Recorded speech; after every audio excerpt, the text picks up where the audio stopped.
Ignite, sparked by BBB, where conversations are taking place to change the future. Welcome back, everyone, to BBB Sharing. I'm Evie, Director of Ignite, sparked by BBB. I'm feeling a little rusty today. It's been a while since I've been in the podcast studio, but I have some very special guests with me. I have Melina Davis from Medical Society of Virginia. Hello. Hello, Nice Melina. to be here. Welcome into our studio. It's small but impactful. And Barry Moore, our President and CEO, is here with us. Excited to be here. So it's been a while since we've been in the studio together, but today's been really interesting. I've learned a lot about two different nonprofits. And in addition to that, I've learned a lot about networking. And you guys do a lot of networking. You guys are involved, you dip your toes in a lot of different things. So really, what is the main thing that you want people to know about the Medical Association of Virginia? The Medical Society is, I think, one of those hidden gems where we are always paying attention to how patients receive care, and that Virginia is a great place to practice medicine. We want to keep our doctors and our nurses and our PAs here. We want to make sure Virginia is a great place to live, but also to be healthy and get healthy. And so we every day pay attention to that on behalf of our doctors and PAs. But we also are always trying to figure out, how do we make it better? I think that's amazing, because one of the things that really caught my attention that you mentioned when we were talking before this is you said that people don't realize how rich the medical practices are here in Virginia as opposed to other states in the US. What was that experience like for you guys when you would travel to these different states? What are some things that you noticed? And by rich, I mean rich of resource, rich of talent. When we go to other states, we realize that there are a lot of healthcare deserts, and they're losing their practitioners.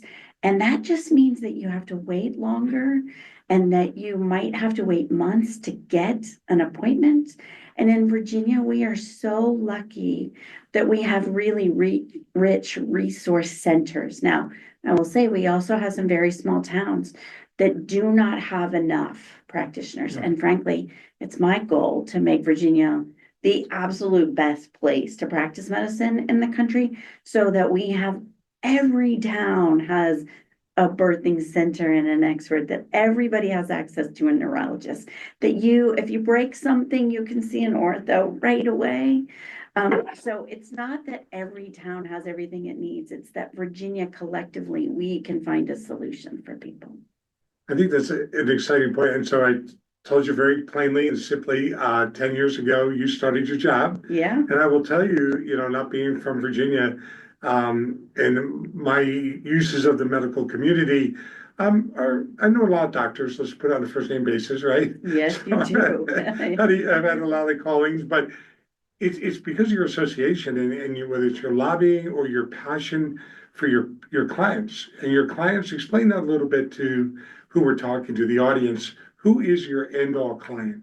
So, the mission of the Medical Society of Virginia is to make sure Virginia is the best place to practice medicine. And that is for doctors and PAs, but it's also the best place to receive care.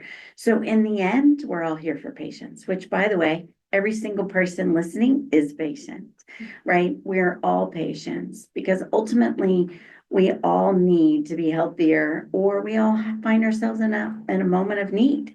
Right. So I would tell you, we have an imperfect system, and healthcare is, not always a fun thing. When we travel around the country and we talk to other doctors and other nurses and other PAs, we find that Virginia, really, we have great culture here. We have great solution providers. We have great just problem solvers here. So we're always trying to make it better. We haven't given up on healthcare. And people care about patients. They care about getting help to people in need. I think that's with Dr. Wynn with VCU. Not that you're not talking about individual doctors, but VCU had a win when they brought Dr. Wynn here, I believe, and he's able to go. And he's able to go get Susan Hong from Chicago, and she's been on the podcast, and she's my doctor, and for cancer survival, it's like, who ever heard of cancer survivor doctors? I tell people around the country, my friends, go find a cancer. They don't even know what I'm talking about. They can't find one. Right. We have it right here. Right. So I got to, and I'll let Evie's going to get more questions. But I do always say I've got the best job because when I sold cars, I had a demographic. If I sold Pontiac, only so many people were in the Pontiac market. Oh, You yeah. didn't convert people to Right. BMW or the Yeah. Lexus. You're born that. You want that. So I took this job in advertising and marketing, and I used to have to decide what my market was, a demographic. Here, I don't have one because I thought for the biggest audience, I say I work for consumers. I tell our employees, we work for consumers 12 years of age up until pretty much the end, we're buying. So we work for consumers and the businesses. You got the better job because you work for everybody. Everybody. My daughter was born in a NICU unit, so Yeah. she was your patient That's up exactly until right. That's right. mine. That's So right. yes, It's what's that a responsibility? wonderful, well, you know, the real responsibility is on our doctors and our PAs and our Yeah. other practitioners. What I would say is we get the great joy, the staff at the Medical Society get the great joy of supporting all of them and helping try to find solutions that work better for patients and doctors and PAs. What I would say too is that we also work with practices and hospitals and legislators and community leaders trying to say, what do you need? What are you struggling with? One example of that is we realized that we had this incredible problem in the state with children having access to psychiatric Yes. and behavioral health care. We had 1,000 kids on a waiting list.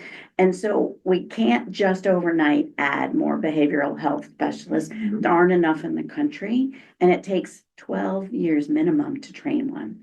So what we really want to do is make sure that we're training people who already have a medical background in behavioral health and giving them additional really deep psychiatric resources to make sure that if they need to phone a friend to take care of that patient, that they have that collaboration partner. And so we created the Virginia Mental Health Access for Children. And already it's helped millions of people through their outreach and training, and then patients affected because their doctor now is more confident, they're more capable. We saw some stories before where children were staying in the ER for 3, 4, 5 days because there was no place to take an 8-year-old who was struggling with whether they wanted to die. That was a real situation for a friend of mine. And another where a pediatrician didn't have the training to give medication to a child that had a psychiatric need that was new to their practice. And while they were trying to get a psychiatrist for that child, the child had a moment and killed somebody. And those are the things we're trying to interrupt by increasing the training, but also just making sure we can get kids help right when they need it so they're not waiting. And that gets families relief, right? That's the kind of stuff that makes it the best job in the world. So because these great people need help. Melina Davis goes out with her team, and you have the ability to share that in some format with this kind of a podcast or marketing, getting the word out, and to connect some dots. So, Carl, so you go to the General Assembly, you bring up points like this, right? And they hear it. The other side that they hear, you don't even realize it probably is, we were talking about Carl Leonard at the heart program, only, and I didn't even realize we were going to connect this dot. So Carl, just 4 or 5 months ago, with all the delegates down in Chesterfield County, talked about, hey, you want me to be a sheriff and we want to, have inmates? We do that. Right. I'm not a mental health hospital. Right. And that's where police officers take people, they take them to jail. Yes, that's right. And he is an advocate. And the reason this happened about 4 months ago, one of his inmates went to, let's say, one of the local hospitals, I don't know which one it was, had to get treated, handcuffed or whatever, then bit the arm of the sheriff deputy. Wow. Yeah. And a bite that you would say an alligator took a bite out of her arm. And, she goes out on disability and she's scared now, obviously, probably. I don't even know who she is, Well, but it's traumatic. the point, correct. And so we have got to get that message out. We need the proper places, 12 years, but cross-training some of the people that are already doctors or PAs is brilliant. So I applaud you guys for doing this. I learn every time I do a podcast. I'm learning more today. All right, Evie's going to ask you the tough questions. Okay. And never forget, we're on audio and visual, so you can wave to the marketplace. Yeah. Go ahead, let her at it. Questions. He makes it sound like I ask tough questions. Thank you. You mentioned the medical or the mental part of it, which I think is amazing because you're right. It's not promoted like it should be. It's Yeah, definitely not practiced like it should be. But what are some other things that you guys incorporate in that? Because you guys do a lot of different things. We do. So- It's so much, it's hard to tell everybody. We're getting ready to start a substance use disorder program because same kind of issue that we've been seeing, not enough people understand how to treat people with substance use problems. And so we're working on that kind of program. But we also teach people about how to recognize stroke, and what to do with stroke, how to count and look at your numbers, right? To extend health education so we can help our neighbors. But also the medical society. We have the 6th largest medical liability insurance company in the country here in Virginia. And the reason that's important in Virginia is because we actually have low medical liability costs, which means we attract providers to Virginia. It's cheaper to practice here than in a lot of states that don't have that kind of competitiveness and a medical liability cap. And if we lose that in Virginia, overnight costs will skyrocket for Virginians, and people will leave the practice because they can't afford it. People don't realize, I think, how expensive it is and how difficult it is to run a medical practice. And we in Virginia are so smart. This is what I was saying to you earlier. We have such a great mentality around business in this state that we really are thoughtful and try to keep those costs down so people can be here and offer a really valuable service that we all need and attract more of that. And so we do everything we can with our medical liability arm. We also offer all business insurances, and you don't have to just be a doctor or a nurse or others. You actually can So be. if I'm a builder or a plumber accredited by the Better Business Bureau, I could get a quote from you guys? Yeah, maybe from the for Medical business? Society of Virginia Insurance Wow. Agency. So a lot of people don't know. We're gonna use share their- that out, trust me. I know, and we're very competitive. We're yeah. very competitive. We also have a political action committee, which I know lobbying, it doesn't sound very sexy, but We need it. almost everything that we do every day is affected in politics.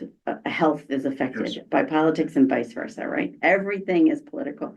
So we follow 450 issues on average a year.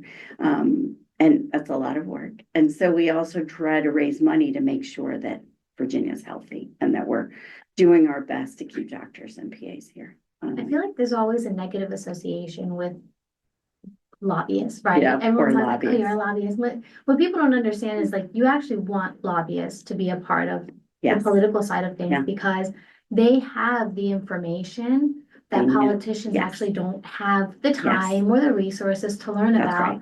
And so lobbyists actually provide all of those resources and all of that information, and they explain it in layman's That's right. terms That's to right. make it easier for them to really understand what's actually going on in the community. And it's like having a debate club built into the General Assembly. They can stand up there and debate and inform, and they have to follow rules. And frankly, where I think the line is ethical organizations providing that information. And in Virginia, we're so lucky. The Medical Society is 200 and some years old. How old? 204 Older years than old us. now. Yeah. Older than us. Yeah, we're old. We've been Man. around a long time. But because of that, we're very invested in Virginia. So even if we don't agree with somebody, we're going to play well because we're going to work with them tomorrow, right? And in Virginia, we're very polite. It's another thing that's we grow good doctors and PAs. We grow good leaders. We grow good businesses, but we're also polite, right? So we get to have an argument, but then go have a coffee or a beer. Something else. Right. Yeah. Just so you know, I ran for Senate, so I know my way around down there I a little did not bit. know Yeah. that. I lost, thank God. Oh, good. But Brave man. Brave man. yeah, I put my name out there, so I encourage everybody to do that. But Dave Owen was here, Delegate Dave Owen was here last week with Mark Early, delegate, and talked to the room. We had 35 people, and the one thing he impressed is just what you said. I think that's why we need to know, and we're at 15 minutes probably, so we're gonna cut. I got an interview at 2:30. You got, Okay, great. but we gotta get another show done right here with these folks. But Dave Owen said, hey, we want to learn from you because I'm a home builder. You know, he worked in the home building as, Right, you know, right. I don't know everything, How you know. could you? And so we need that, and that's where the lobbyists come in, where we caution at Ignite and Evie and I, these nonprofits that pop up and try to be the influencers are a serious problem in our state. We have 9,000 nonprofits popping up. all around the subjects you've talked So about. many, yeah. They don't know what they're talking about. They're doing it for the money. They got nice pocketbooks and nice cars and or a nice haircut a guy might have and nice suit. Nothing's happening. We're getting worse in that area. So we're We very need known entities at the table and trustworthy organizations You and do. trustworthy people. You check give.org, it's just like bbb.org, and you find out the accredited nonprofits That's what that it show is, the yes. 990s. That do the work. Yeah, there's Yeah. only about 125 in the state out of 9,000 nonprofits. That's incredible. And they're all in the areas that you're talking about, mental health, and we gotta push them out. We gotta call them out for what they are.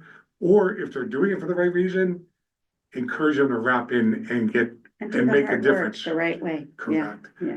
Any more last hard question, hardball, or let her go? No more hardball. Yeah, questions, you You were so nice to me. Melina, what did Thank you say there? Because I know. she's hardball, I love man. it. I This love is it. Emmy's hardball conversation. You guys have Go been so ahead. welcoming. Thank you. Thank you for coming and thank you for everybody that's listening. If you are listening on Spotify, please make sure to follow us and of course, share it out. If you're watching on YouTube, like, share, subscribe, and comment down below. It really helps us out. And of course, share it with everybody that you know. And make sure to visit bbb.org. Thank you. Thank you. Ignite, sparked by BBB, where conversations are taking place to change the future.